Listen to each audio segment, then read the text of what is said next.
মহিষাসুর। আরে মহিষাসুর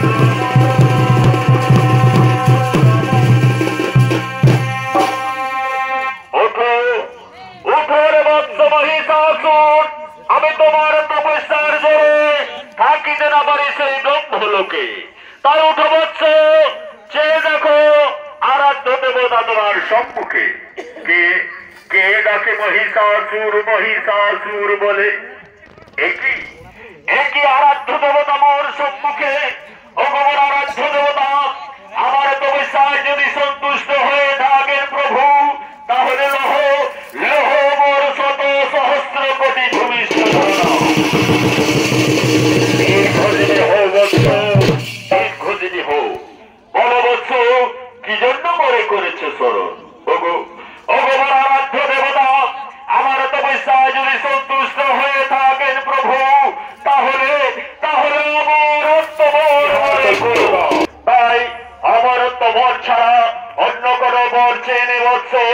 যা বর চাইবে আমি সঙ্গে সঙ্গে তোমার সেই বর করিব না। না না ওগো মোর আরাধ্য দেবতা, আর সত্যি যদি আমার তপস্যায় সন্তুষ্ট হয়ে থাকেন, তাহলে তাহলে অমরত্ব মোর মরে করো না। না না রে বৎস, আমি অমরত্ব বর দিতে পারিব না। তাই অন্য কোন বর চেয়ে নেই। না না গো মোর আরাধ্য দেবতা, অমরত্ব বর ছাড়া আমার অন্য কোন বরে নাহি প্রয়োজন। তুষ্ট হয়ে থাকেন প্রভু, তাহলে অমরত্ব বর মরে করো না। ঠিক আছে বৎস, আমি প্রকারান্তে তোমায় করিলাম অমর। তবে মনে রাখিস বৎস, এই বরের অহংকারে কোনদিন কোন রূপে করোনা নারীর সঙ্গে রন, তা না হলে সেই নারী হস্তে তোমার হইবে মরণ।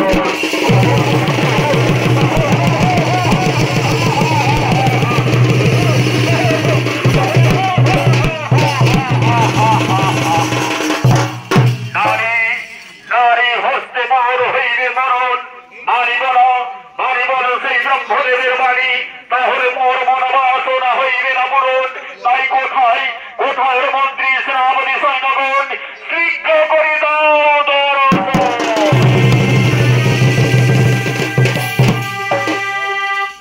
আদেশ করুন, আদেশ করুন মহারাজ, আমরা এসে গেছি। শোন শোন রে মন্ত্রী সেনাপতি সৈন্যগণ, আমি ব্রহ্মার নিকট কঠোর তপস্যা করে অমরত্ব বর করেছি গ্রহণ। কিন্তু কিন্তু আমার মরণ হয়ে আমি সেই সামান্য নারী হস্তে। তাই শোন রে মন্ত্রী সেনাপতি সৈন্যগণ, স্বর্গ মর্ত পাতাল ত্রিভুবনে যত নারী আছে, আর একে একে ধরে নিয়েছে বন্দী করো আমার সেই অন্ধকার কারাগারে।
মহিষাসুরের নিধন করে স্বর্গরাজ্যে পুনরায় করো স্থাপন।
আমি যাব সেই মহিষাসুর নিধনে, তাই যাওয়ার আগে তোর কিছু নৃত্য দেখতে চাই বাবা, তাই নৃত্য দেখা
সাথে করতে চাস তাহলে ধরো অস্ত্র করো।